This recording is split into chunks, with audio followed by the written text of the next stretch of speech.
Hello दोस्तों। तो कैसे हैं आप सभी? आई होप आप सभी स्वस्थ होंगे, मस्त होंगे और अपनी स्टडी को एंजॉय कर रहे होंगे। तो आज हम इस वीडियो में रेशियो एंड प्रपोर्शन सीखने वाले हैं। तो जैसे कि आप जानते हैं कि रेशियो का क्या मतलब होता है। रेशियो मीन्स रेशियो का मतलब होता है कि किन्हीं भी दो नंबर का कंपैरिजन।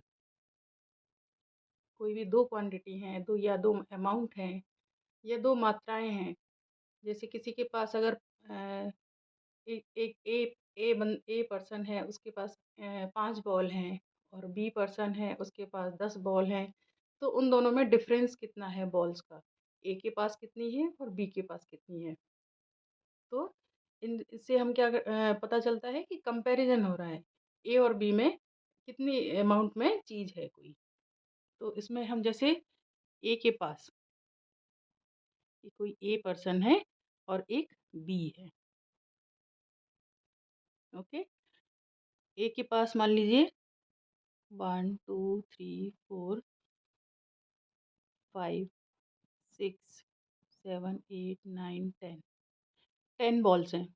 और बी के पास हमारे पास इसके पास हैं 1 2 3 4 5 6 7 8 9 10 13 14 15 15 बॉल्स हैं।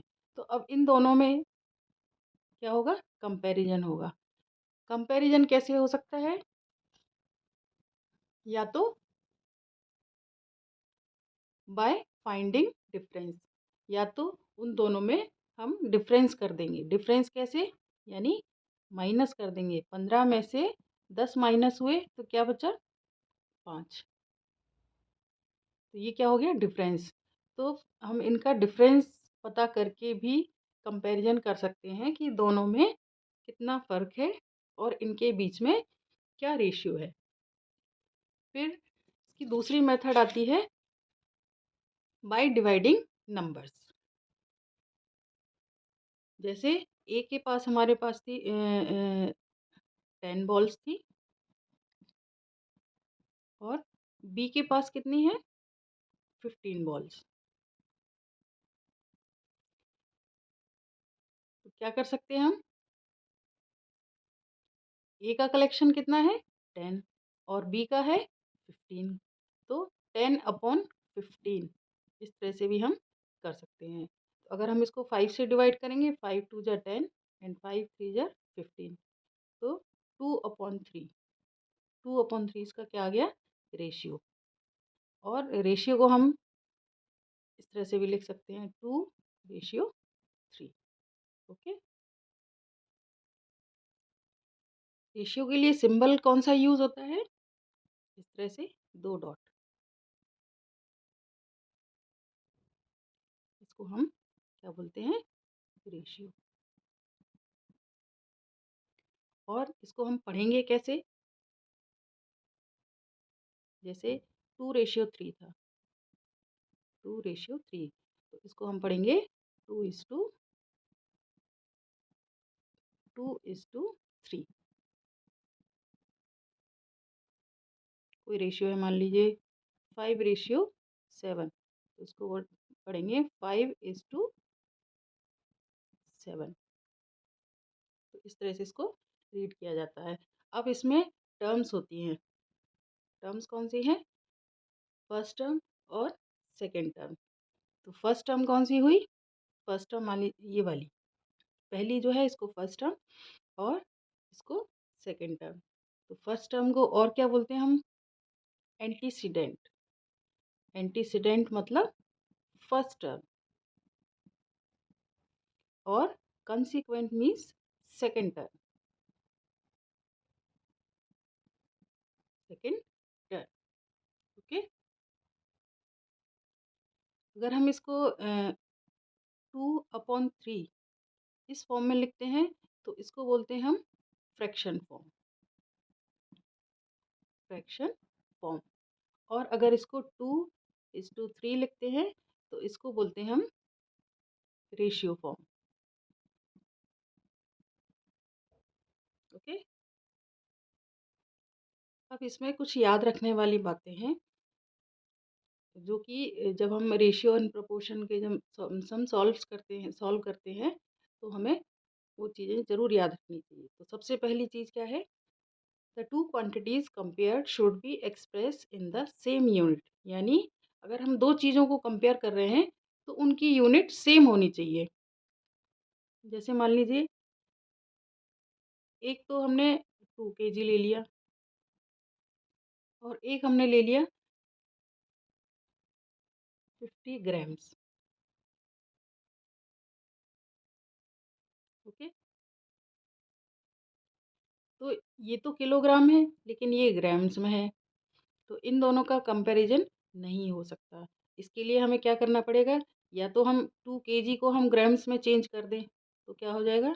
2000 ग्राम। या फिर हम इसको केजी में चेंज कर दें।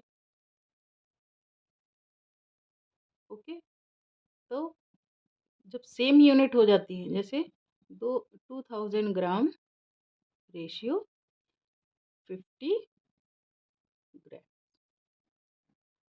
अब ये यूनिट आप कंपेयर कर सकते हैं, इनका हम रेशियो निकाल सकते हैं। ओके, सेकंड है द नेम और unit of to quantity should not be used in ratio. यानी दो कोई चीज़ें हम ले रहे हैं तो उनकी हम क्वांटिटीज़ को उनकी हम यूनिट्स को हम कंपेयर नहीं करते हैं।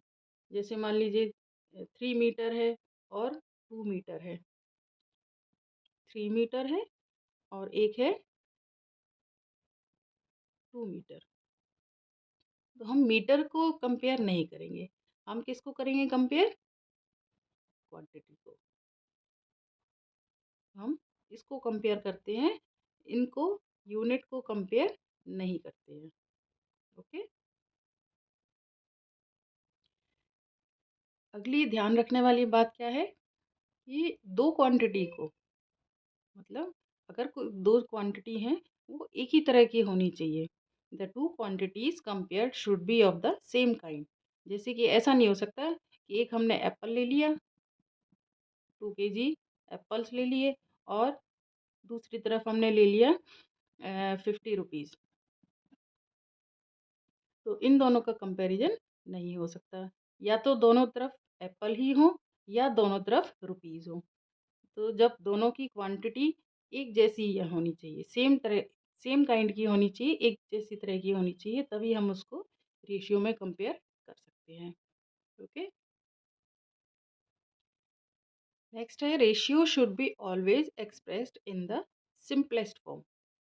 यानी रेशियो को हमें सबसे सिंपलेस्ट फॉर्म में एक्सप्रेस करना चाहिए या सिंपलेस्ट फॉर्म में बताना चाहिए।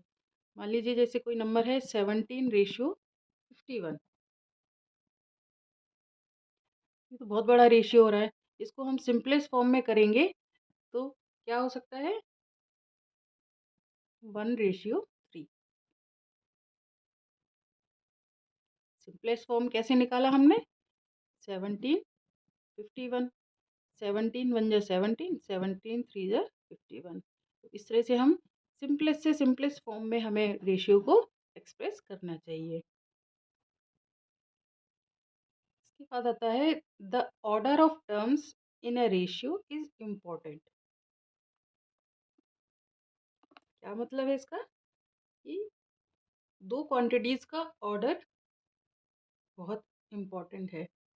जैसे कि रेशियो ऑफ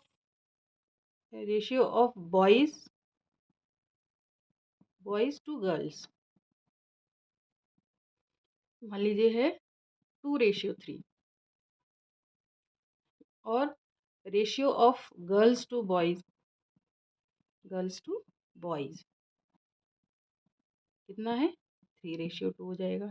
तो हमें ये पता होना चाहिए कि बॉयज़ और गर्ल्स का रेशियो, तो ये बॉयज़ का है, ये गर्ल्स का है। और अगर हम इसका उल्टा लिखना चाहते हैं तो ये इस तरह से ही लिखा जाएगा। अगर हम गर्ल्स और टू बॉयज़ का रेशियो हम ऐसे लिख देंगे तो वो गलत माना जाएगा। तो इनका ऑर्डर हमेशा ध्यान में रखना है कि अगर जब गर्ल्स बोला है तो गर्ल्स पहले आएगा, अगर बॉयज़ बोला है तो बॉयज़ पहले आएगा। तो इस तरह से हमें इनका ऑर्डर का हमें ध्यान रखना होता है। ओके, नेक्स्ट है एक ratio gives the relative size of the two quantities and not the actual amount of the two quantities. तो क्या मतलब है इसका कि कोई दो क्वांटिटीज हैं, मान लीजिए एक बॉक्स में बॉल्स हैं, कुछ रेड बॉल्स हैं और कुछ येलो हैं। अब इनका रेशियो हमें दे रखा है, कितना रेशियो, 3:4। तो ये इसका मतलब है कि रेशियो तो इनने बता दिया कि 3:4 में उस बॉक्स में बॉल हैं, यानी 3 रेड बॉल हैं और 4 येलो बॉल्स हैं। लेकिन उसका एक्चुअल क्वांटिटी हमें पता नहीं चलती। रेशियो से ये पता तो चल जाएगा कि हाँ भाई इतनी बॉल हैं, मतलब 3:4 के 3:4 के रेशियो में बॉल हैं। अब एक्चुअल अमाउंट ये भी हो सकती है कि वो मान लीजिए 6 या रेड बॉल्स हो और 8 येलो बॉल्स हो। ऐसा भी तो हो सकता है ना। अगर हम इसको शॉर्ट फॉर्म में या सिंपलेस्ट फॉर्म में करें तो 2 3 जा 6, 2 4 जा 8, तो हमारा रेशियो सिंपलेस्ट फॉर्म में ये निकल के आया। तो हम सिंपलेस्ट फॉर्म में जब निकालते हैं तो रेशियो तो निकल आता है, लेकिन उसकी एक्चुअल एक्चुअल वैल्यू क्या है, 6 और 8। तो रेशियो से हमें उसकी एक्चुअल वैल्यू का पता इस तरह से नहीं चलता है, लेकिन निकाल सकते हैं हम उसकी एक्चुअल वैल्यू को। रिलेटिव साइज तो बता देता है, लेकिन एक्चुअल अमाउंट को हमें उसको कैलकुलेट करना पड़ता है, वैसे ही सामने से हमें पता नहीं चलता है। ओके, तो इस तरह से ये रेशियोज़ का बेसिक चीज़ें हैं। आई होप आपको ये चीज़ें समझ आई होंगी, और अगर समझ आई हैं तो आप इसको लाइक कीजिए और सब्सक्राइब करें, दूसरों के साथ शेयर करें। Thank you.